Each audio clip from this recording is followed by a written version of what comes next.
da Associação Empresarial do Minho.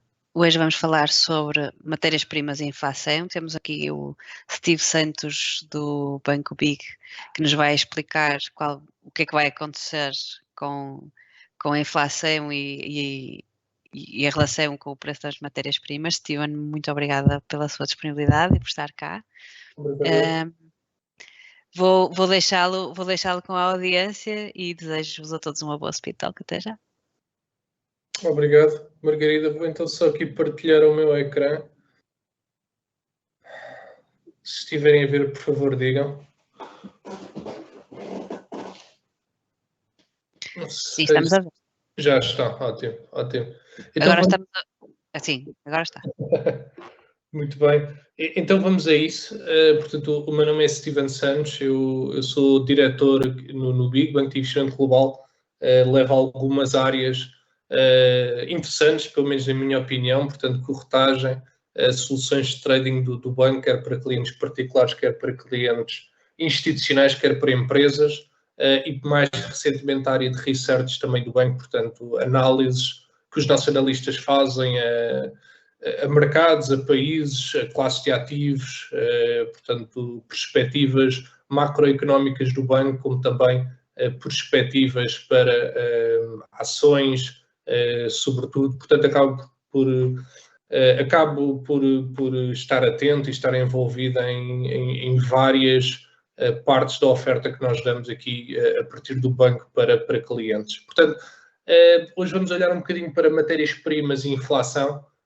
Portanto, não é uma apresentação super complexa, não é uma speed talk, não é? Portanto, a ideia também é sermos breves e, portanto, basicamente 3 perguntas: onde estamos, para onde vamos e como mitigar riscos.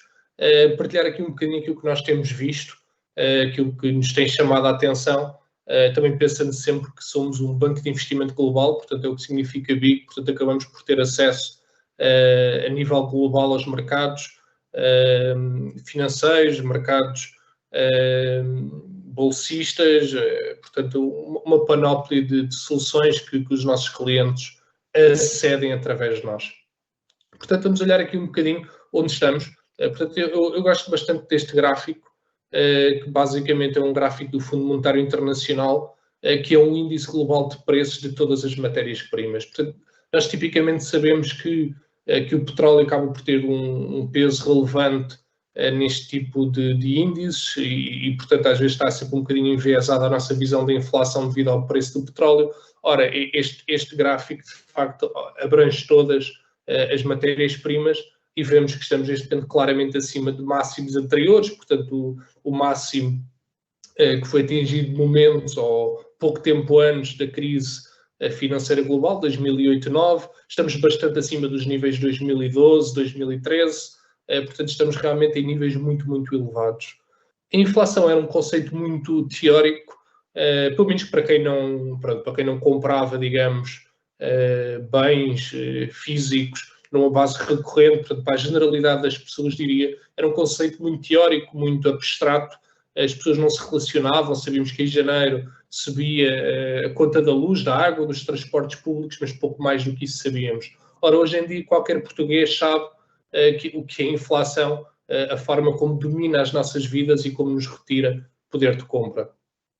Olhando para este gráfico de uma forma um bocadinho mais granular, com algo mais pormenor, olhando aqui para muitas mercadorias diferentes no espaço do último ano, portanto, estamos a olhar aqui para os últimos 12 meses, vemos que todas as matérias-primas praticamente valorizaram muito, portanto, o gás natural a destacar-se claramente, portanto, aqui muita influência da guerra no leste europeu, a subir mais de 160%, óleo de aquecimento dobrou, o preço do crudo norte-americano e também o Brent europeu a subir na ordem dos 70%, o trigo a subir 56%, portanto, isto de referências norte-americanas, o arroz subiu 27%, e pela negativa, digamos assim, os únicos que tiveram algum recuo foi efetivamente a carne de porco e também o cobre, mas o cobre também com uma desvalorização pequena, não é? Portanto, na ordem dos 7%, e como sabemos, principal consumidor, o principal importador mundial do cobre é a China, que, como sabemos, tem estado aqui também em avanço e recusa. A política do Covid-0 também não ajudou nada, portanto, desaceleração económica global também, por via desses confinamentos muito apertados por parte da China, e que também ajudam a explicar esta performance um bocadinho contrária ao restante do setor, que sem dúvida foi um avanço muito, muito assustador, diria. E também, portanto, olhando agora para matérias-primas, além deste risco do preço das commodities, outro risco que a mim me preocupa bastante, que acho que ainda não estamos a falar o suficiente, que é a questão cambial. Portanto, estas matérias-primas, como sabemos, a referência principal é em dólares, portanto é moeda de reserva internacional, e o que é facto é que o dólar também valorizou bastante ao longo do último ano face ao euro. Portanto, o euro teve aqui uma desvalorização de 16% face ao dólar, que enquanto europeus, não é? Enquanto pessoas que geram maioritariamente euros, que vivemos num país pertencente à União Monetária, nós perdemos aqui imenso poder de compra, não é? Portanto, quando tentamos comprar qualquer uma destas mercadorias, e direto ou indiretamente todos os dias o fazemos, nem que seja o petróleo, estamos aqui com menos poder de compra por via do fator cambial, que efetivamente é bastante significativo num período de um ano. Sabemos que o mercado cambial tem poucas variações percentuais e esta aqui parece-me já uma variação bastante acentuada e bastante preocupante. Portanto, acho que conciliado ao risco de matérias-primas, juntou-se um outro que ainda não está a ser muito falado. Estamos próximos da paridade, mas também, como sabemos ontem, o mercado novamente a cair bastante, portanto, dólares a serem procurados, porque há muita expectativa que o Banco Central norte-americano venha a subir mais as taxas, ainda mais as taxas do que era esperado, a inflação nos Estados Unidos muito alta, portanto está aqui a haver uma série de ajustes. Portanto, para onde vamos? Portanto, aqui estes dados muito recentes do final da semana passada, portanto, a inflação nos Estados Unidos atingiu 8,6%, e para termos algo comparável, este tipo de inflação teríamos que recuar aqui para trás, para o início da década de 80, portanto, os custos energéticos e alimentares estão a ter um peso gigante, pronto, estão a afetar muito o orçamento familiar, o orçamento das empresas, e como podem ver, tivemos aqui muitas décadas em que nunca estivemos perto dos 7%, quanto mais dos 8,6%. Portanto, sinais muito preocupantes e que estão também a causar estes movimentos muito significativos nas matérias-primas, sabendo nós que tipicamente as matérias-primas tendem a reverter à média ao fim de algum tempo. Portanto, naturalmente, quando o preço estica desta forma, há mais incentivo para os produtores investirem e apostarem em oferta adicional, porque sabem que essa oferta vale mais. O que acontece também é que alguns fatores são mais persistentes, não regularizam, digamos assim, não revertem à média tão facilmente e acabam por ser persistentes, o que para nós, enquanto empresas ou enquanto famílias, acaba por ser bastante preocupante. Ok, portanto, este gráfico bastante preocupante nos Estados Unidos. Em termos de direção futura, portanto, há um gráfico que eu gosto de acompanhar, que é o preço dos carros usados nos Estados Unidos. Portanto, isto são transações efetivas em leilões. Portanto, isto é um dado mensal que sai na primeira sexta-feira de cada mês e permite perceber a dinâmica do mercado de veículos usados. Como sabemos, é muito sensível. Portanto, a componente da procura é bastante sensível. Primeiro porque não é um bem de primeira necessidade, digamos assim, é o tipo de decisão de compra que pode ser adiado durante algum tempo, geralmente, não é? Trocar de carro, e também tem aqui uma ligação muito grande com o mercado de produção automóvel, que, como sabemos, com as cadeias de aprovisionamento muito constrangidas, muito dificultadas ainda desde o tempo da pandemia, portanto, os carros usados ainda ganharam uma procura adicional. Portanto, aquilo que efetivamente necessitaríamos de ver aqui era um alívio do preço, portanto, reverter para níveis mais próximos da média dos últimos anos ou décadas, não é? Portanto, um gráfico que começa em 95, mas pelo contrário, portanto, apesar de em abril termos tido uma queda do preço dos veículos usados, agora em maio já está aqui novamente a picar em alta. Portanto, pelo menos para já este tipo de indicadores leading, portanto, estes indicadores bastante premonitórios, ainda não a darem grandes sinais.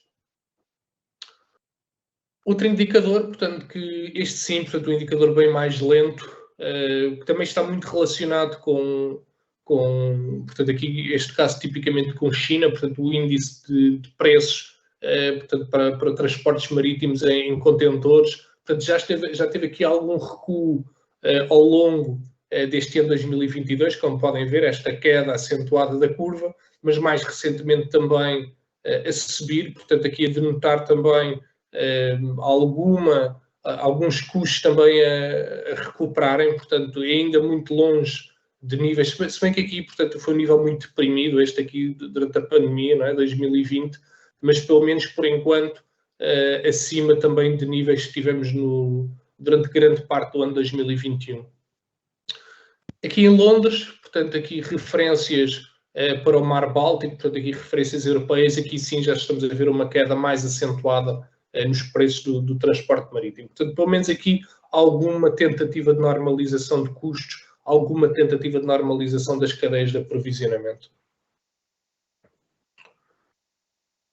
Ok, mas na minha opinião e de especialistas que acompanham estes temas de perto, enquanto tivermos o petróleo tão alto, portanto, esta referência, enquanto estiver tão alta, é muito difícil nós termos um recuo visível da inflação. Portanto, a inflação está persistente, nós estamos em níveis muito altos, portanto, o petróleo e o Brent temos que recuar bastante no tempo para vermos o petróleo a $122 por barril, como está neste momento, e se recuarmos esse ponto no tempo, o euro-dólar estava mais forte do que está hoje em dia. Portanto, para os europeus, acaba por haver aqui um efeito particularmente mau, particularmente negativo em termos de compra de bens e de planeamento dos custos empresariais.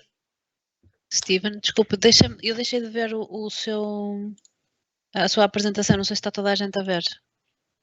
Ou se foi só eu. Conseguimos ver? Não. Sim? Pronto, ok. Desculpem interromper. Sem problema. Ainda aqui há a terceira pergunta, portanto, como mitigar os riscos. Portanto, há efetivamente instrumentos financeiros que permitem definir preços, fixar preços, portanto, para ter previsibilidade a vários níveis, não é? Sobretudo em termos do orçamento anual da empresa, portanto, tentar efetivamente trancar preços para efetivamente reduzir imprevisibilidade, reduzir também ou evitar surpresas, digamos assim, em termos de variação dos preços dos inputs. Portanto, o principal instrumento que é mais conhecido são os contratos de futuros, portanto, um instrumento que nasce precisamente para isto, para proteção de exposições físicas, portanto, o chamado hedging. Portanto, os futuros acabam por trazer aqui bastante valor enquanto ferramenta de proteção. Portanto, muitas vezes pensas, os futuros é um instrumento de trading, é um instrumento de especulação, é um instrumento para ganharmos alavancagem rápida. Não, há quem utilize para isso. O principal utilização e o principal utilizador são efetivamente empresas, portanto os hedgers, que efetivamente têm exposição física a uma matéria-prima e que recorrem ao mercado de futuros para efetivamente balizar preços e ganhar previsibilidade. Eu não sei se houve alguma pergunta agora. Não, ok.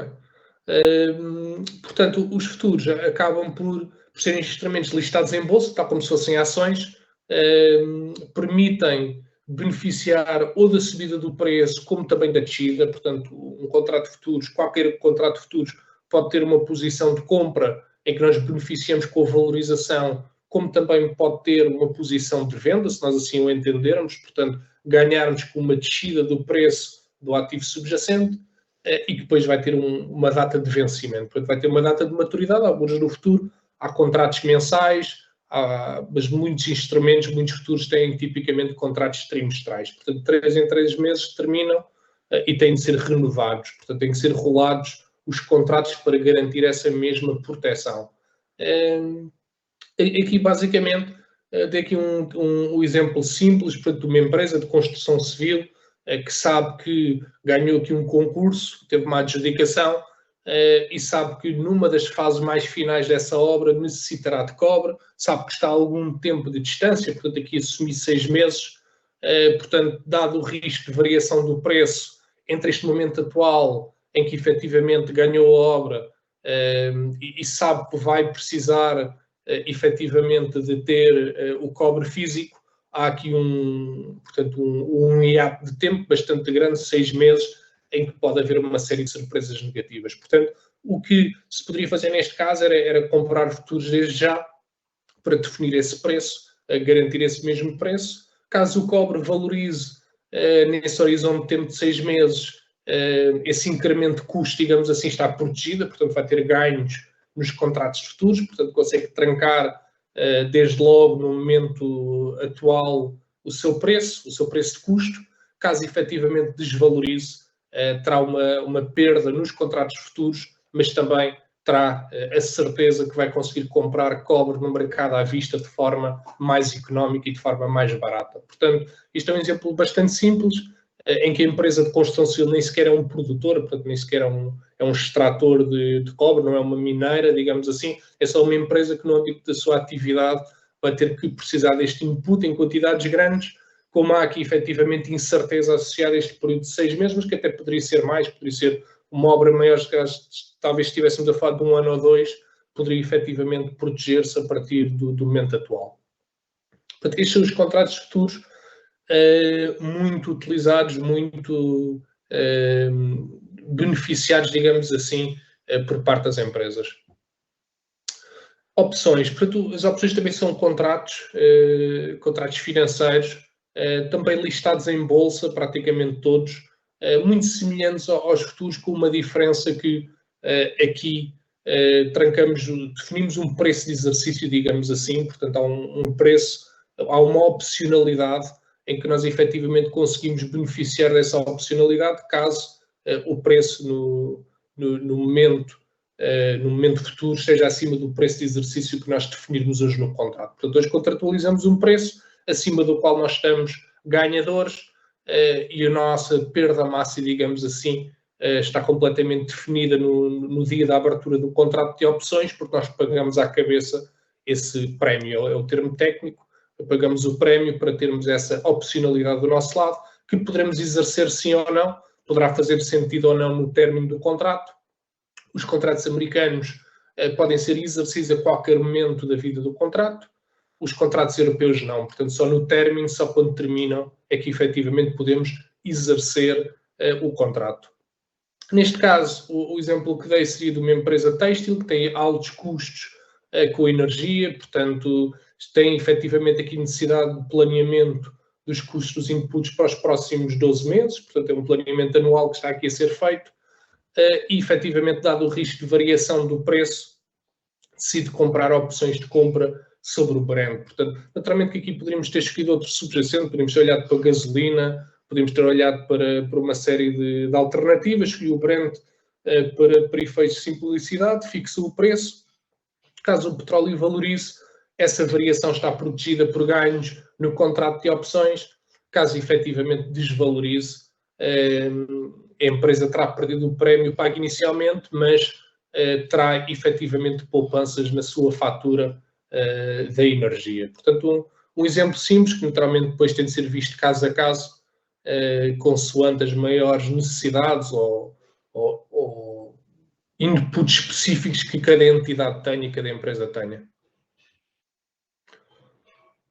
Ok, contratos por diferença, portanto, este é um instrumento que este já não é negociado em bolsa, portanto, este é um instrumento negociado em mercado de balcão, que é basicamente entre o investidor e uma entidade emitente que constrói este produto, constrói este instrumento financeiro. É muito parecido com os futuros, tem, digamos, a diferença de poder ser partido em quantidades mais pequenas, portanto é mais fracionável do que os futuros, se bem que agora também existem alguns microfuturos que permitem também já isto, portanto muito semelhante aos CFDs, e os CFDs existem não só sobre matérias-primas e pares cambiais, como existem sobre ações, como existem sobre fundos listados em bolsa, os ETFs, digamos assim. Portanto, o CFD tem mais subjacentes do que os futuros. Mas pronto, o resto é igual, podemos beneficiar da subida ou da descida do preço, portanto é um instrumento muito utilizado também por entidades que necessitam de fazer coberturas. Aqui o exemplo que dei é de uma tecnológica que exporta para os Estados Unidos e pretende efetivamente cobrir o risco do euro-dólar. Portanto, efetivamente, o último ano tem sido muito benigno para esta empresa. O euro-dólar, à medida que vai caindo, o fator cambial, o fator exportador sai beneficiado em termos cambiais, portanto, acaba por ser bastante positivo. E os valores que fatura no estrangeiro em dólares, quando regressam a Portugal e quando faz o câmbio, naturalmente recebe mais euros em troca. Ora, o que acontece é que o euro-dólar está muito próximo da paridade. Sabemos, pelo menos em termos históricos, que o euro-dólar não costuma estar muito tempo abaixo da paridade ou atingir sequer a paridade. Sabemos que aqui a situação europeia, muito por via dos países do centro da Europa, tipicamente a Alemanha, exporta-se aqui muitos bens de elevado valor acrescentado. Portanto, é um bloco económico que tem sempre muita poupança, tem muita riqueza. E por outro lado, os Estados Unidos acaba por ser a história um bocadinho diferente, não é? Portanto, tem déficits orçamentais já há vários anos, portanto, ser financiados. Portanto, os Estados Unidos têm que estar constantemente a atrair investimento externo, a atrair financiamento externo para funcionar enquanto país. Portanto, são situações diferentes, opostas, só que a situação europeia nos últimos meses piorou muito, não é? Por via dos custos energéticos terem disparado. Portanto, agora a situação não é de saldo, portanto, a balança comercial já não tem os saldos tão elevados que tinha de antes, não é? Portanto, a Alemanha estreitou muito a dependência energética da Rússia, como sabemos, e estamos agora todos a sofrer com isso. Mas pelo menos historicamente o euro tem uma situação muito mais saudável do que o dólar. Portanto, não é natural que o dólar esteja a valer mais do que um euro, não é? Portanto, passado algum tempo, a situação normal é o euro-dólar estar acima da paridade. Mas ainda assim, e voltando aqui ao nosso exemplo, esta tecnológica, por ver esta situação de proximidade da paridade, decidiu proteger-se, comprar CFDs sobre o par euro-dólar para fixar o preço. Caso o euro-dólar valorize, vai ter menos competitividade enquanto exportadora, mas ao mesmo tempo tem essa variação protegida pelos ganhos nos CFDs, portanto vai beneficiar com uma valorização do euro-dólar.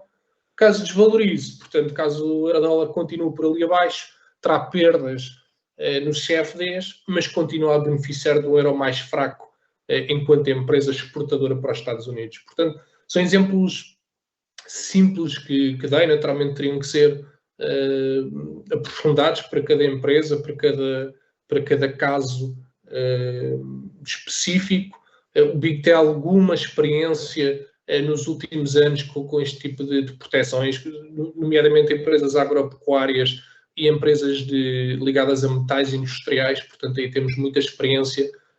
Tipicamente essas empresas protegem-se com futuros ou com CFDs, também já tivemos casos com cobre no passado.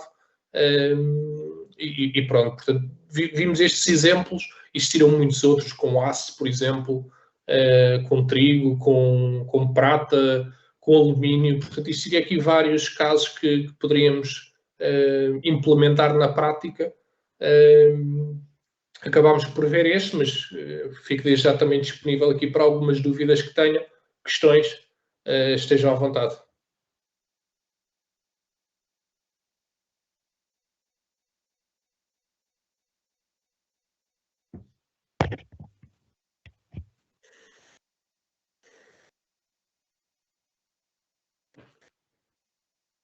Margarida, não sei se sabe.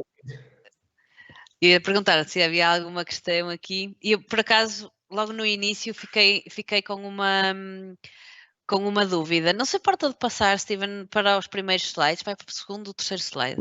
Acho que estávamos a falar da questão da evolução, da inflação, para ver se eu consigo pescar o que é que lhe queria perguntar. Não escrevi, depois acontece-me disto. Seria este, Margarida? Não era dos carros usados, era... com a questão da inflação. Aqui tinha que ver com a evolução do valor da moeda. Portanto, estava a falar que houve uma desvalorização do euro face ao dólar nas últimas semanas, certo? Porque Último ano. E que se espera que continue por causa da subida de juros, da taxa de juros do dólar, percebi bem? Exatamente, portanto, têm sido notícias espantosas, não é? Pelo menos para mim. Portanto, no final da semana passada, a inflação altíssima nos Estados Unidos, e ontem saiu uma notícia que paralisou todo o mercado acionista, obrigacionista, criptomoedas, que foi o Wall Street Journal com uma fonte a dizer que o incremento de taxa por parte da Reserva Federal poderá ser 0,75% em vez de 0,5%. Portanto, o mercado está muito assustado. Eu, pessoalmente, acho que ainda vamos fazer um mínimo abaixo deste no euro-dólar. Portanto, eu tirei este gráfico que estava nos 1,04. Eu diria que podemos ir mais ou menos aos 1,01,5, 1,02. Portanto, acho que poderá cair aqui mais 200 pips, assim, sensivelmente, o que agravaria ainda mais as perdas que temos tido este ano. Pois.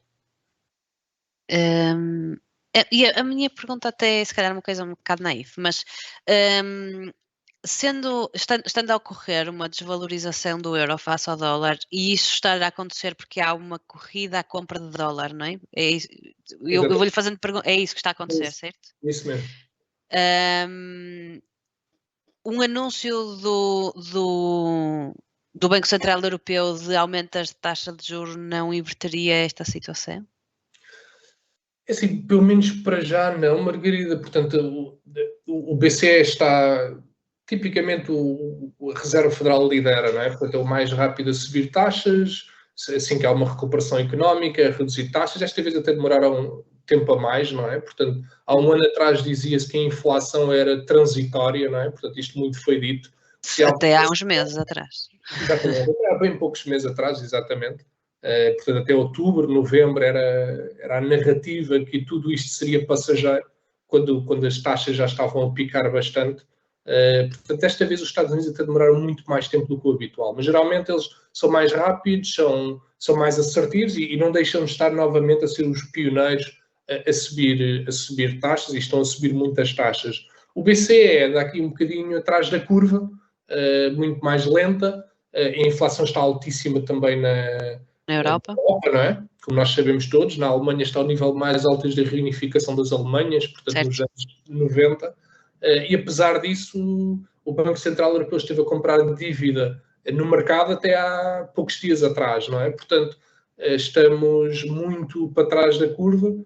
Os incrementos de taxa que vão haver são baixos, não é? Portanto, o BCE também não quer aumentar muito, sabendo as fragilidades do sul da Alemanha, portanto, e Portugal, como sabemos, é certo, um dos países visados por essa fragilidade estrutural, e também por causa de uma guerra que está a afetar muito o centro da Europa, não é? Em termos energéticos. Portanto, os aumentos de taxa que o BCE está a fazer e poderá fazer são sempre inferiores aos incrementos de taxa que os Estados Unidos está a fazer. Ao mesmo tempo, e como a Margarida disse bem, o que se quer neste momento é ter dólares, não é? O que se quer é ter treasuries, que é a dívida norte-americana, não é? Portanto, e as taxas das treasuries estão a disparar por aí acima e está a afetar a avaliação de todos os outros ativos, e neste momento, onde as pessoas se sentem seguras é efetivamente com treasuries, e tudo o resto está a ser vendido, na minha opinião, já de uma forma um pouco indiscriminada.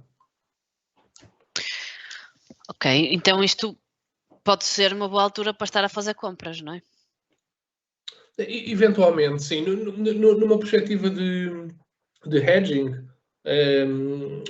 basicamente não especulamos, não é? Portanto, não tentamos adivinhar o futuro. Não? Nós, efetivamente, analisamos a situação atual, vemos que riscos existem e queremos proteger esses riscos, não é? Portanto, eu tenho a opinião que ainda vamos ver mais mínimos no euro-dólar nos próximos, se calhar, semanas, meses, mas daqui a um ano, efetivamente, é completamente imprevisível onde é que vai estar o euro-dólar. Até porque é imprevisível até a própria evolução do conflito, não é? Exatamente, portanto, do conflito militar, da postura do BCE, se este aumento de taxas dos Estados Unidos não vai conduzir o país para uma recessão económica, o que por sua vez afetaria outras partes do mundo, porque os Estados Unidos compram produtos a todo o mundo. Portanto, há aqui um efeito muito difícil de prever e, portanto, uma perspectiva de hedging, estamos efetivamente em níveis extremos e têm que ser protegidos, não é? Portanto, temos que efetivamente abrir coberturas para não estarmos a especular, não é? Porque senão a dada altura temos ganhos sem saber muito bem porquê, não é? Porque o câmbio nos correu bem, mas depois no ano seguinte poderemos ter perdas avultadas e também não percebemos muito bem porquê. Portanto, a ideia é ter previsibilidade e controlar o máximo possível este tipo de inputs que as empresas são obrigadas a adquirir e exposições cambiais que têm por virtude dos seus clientes ou fornecedores, não é? Portanto, eu acho que nesta fase tudo o que se puder fazer para evitar portanto, perdas vindas de uma recuperação grande do euro-dólar, acho que o momento é agora. Certo. Steven, e relativamente ao impacto que isto depois tem nas matérias-primas, tem algum conselho de medida de mitigação? Se é que é possível, não é? Porque o impacto é brutal e é quase é direto, não é? O que é que prevê que possa ser uma medida de controle? É praticamente impossível, mas de mitigação dos efeitos que estes aumentos de preço vão trazer. Sim, as matérias-primas saem aqui muito penalizadas por vários efeitos, não é? Portanto, as cadeias de aprovisionamento que vinham sendo afetadas desde o tempo da pandemia, portanto, o desconfinamento há 1 ano e pouco foi muito mais rápido do que esperava, portanto, a vacinação foi um sucesso muito maior do que se perspectivava há 1 ano e meio. Depois uma guerra que envolve países que são chave em termos de petróleo, de gás natural, de cereais, portanto, a Ucrânia é o estábulo da Europa, portanto, perdeu-se aqui muita produção para o mercado e o pior ainda não chegou, não é? Portanto, esta época agrícola da Ucrânia vai estar aqui completamente posta em causa, não é? Portanto, talvez só no final do ano é que vamos realmente sentir custos mais reais no preço do pão, no preço dos cereais, portanto, por sua vez afeta as rações para os animais, portanto, há aqui efetivamente... O efeito bola de neve depois, não é? Exatamente, o efeito de bola de neve que no início é pequena, não é? Uma bola de neve quando começa é muito pequenina, mas a dada altura ela ganha características exponenciais e de crescimento gigante em pouco tempo, não é? Portanto, eu acho que o pior ainda não o vimos, acho que vai ser um final de ano bastante negro em termos macroeconómicos e em termos de matérias-primas. Eu sou uma pessoa tipicamente bastante otimista nos mercados, mas acho que a conjugação de fatores que temos aqui em cima da mesa teríamos talvez recuar muitas décadas para ver algo semelhante. Neste caso, e portanto, apesar das matérias-primas terem evoluído muito no último ano, pronto, e volto a dizer, a solução aqui para ter previsibilidade no negócio é tentarmos trancar preços, porque efetivamente o Brent está nos $122 por barril, mas há efetivamente casas que dão previsões para os 125, 150 dólares. Portanto, isto é um incremento ainda maior da fatura energética que as empresas já têm, não é? Portanto, acho que devemos evitar sempre aquele pensamento do já subiu muito, agora já não vale a pena cobrir. Não é? A partir daqui vai ser só descer. Acho que antes, pelo contrário, devemos ter mais preocupações e mais sensibilidade para estes temas e abrir proteções assim que possível para, lá está, garantir previsibilidade. É a única forma. Se o preço efetivamente aliviado, 122 para baixo, já sabemos que no mercado à vista vamos ter preços mais baratos e efetivamente aquela proteção tem os seus efeitos até ao término do contrato, que pode ser pode coincidir com o fecho fiscal da empresa, por exemplo, mas lá está, eu acho que ter previsibilidade no negócio, e nós vemos isso com empresas que fazem hedging connosco no BIG, é o mais importante, é ter essa garantia, conseguimos fixar algum preço no mercado. O que neste momento também não é muito fácil já, não é? Porque todas as fixações que se fazem também já se fazem em alta. Pois, está bem. Obrigada, Steven, pela explicação. Acho que temos realmente que estar bastante atentos agora aos próximos tempos. Eu monopolizei aqui um bocadinho, mas se alguém tiver alguma questão, por favor, calem-me. Pois é, Margarida, eu estava aqui ansioso. Olha, Steven, desculpe lá. Estamos ou não em stagflation? Vamos ou não? para stagflation a sério.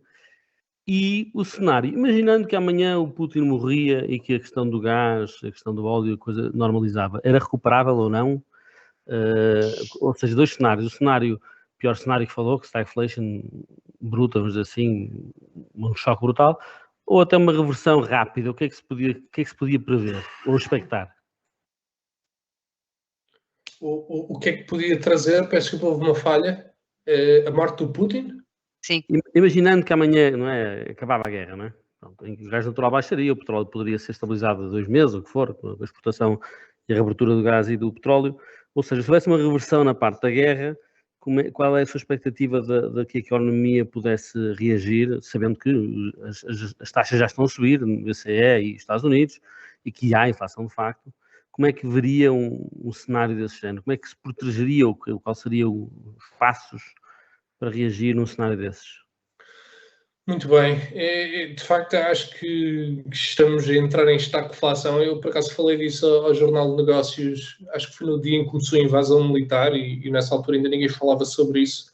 E pronto, há uma variável da estagflação, que é o desemprego alto, pelo menos para já não temos, não é? Portanto, antes, pelo contrário, nos Estados Unidos houve uma onda recorde de pessoas que se reformaram antecipadamente com a pandemia e pronto, muitas não querem voltar e mesmo jovens, como sabemos, cada vez há mais jovens a querer ter os seus próprios projetos, a não querer trabalhar, digamos assim, de uma forma convencional, mas lá está, se efetivamente tivermos aqui um caminho para crise económica ou recessão económica, a começar pelos Estados Unidos, podemos ter aí despedimentos e empresas a cortar pessoal, como já se começa a falar também em empresas de alto nível que já estão a cortar 10% dos colaboradores, Teslas, portanto, tem-se vindo a falar bastante disso nas últimas semanas.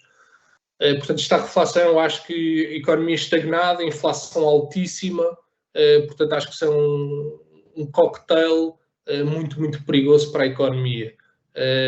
Relativamente à guerra e à situação do Putin, efetivamente ele parece estar ali imbuído de uma missão, sente ele, uma missão histórica para a Rússia, de querer expandir as fronteiras do país e de querer ficar na história da Rússia, não é? Portanto, ele está completamente sem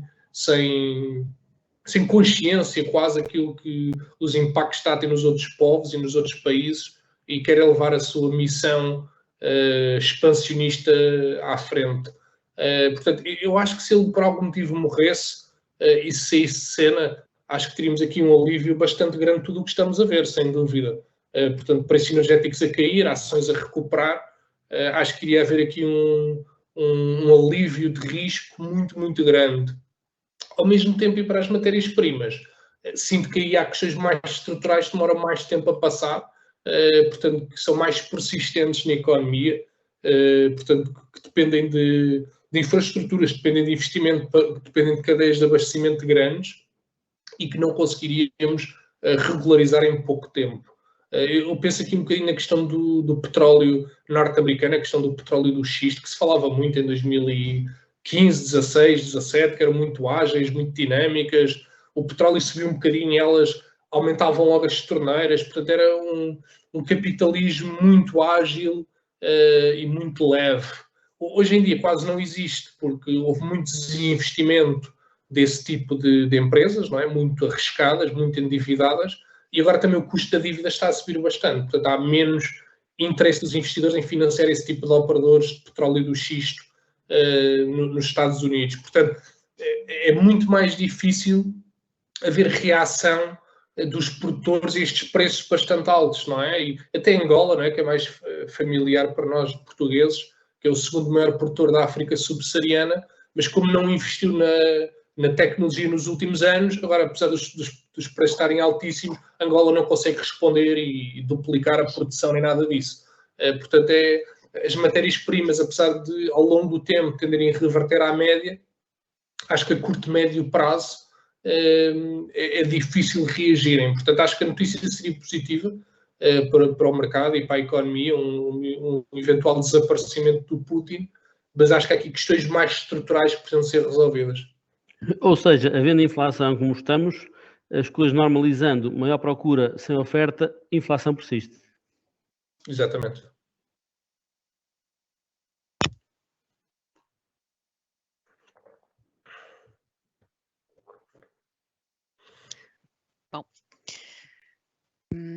Deixava aqui mais alguma questão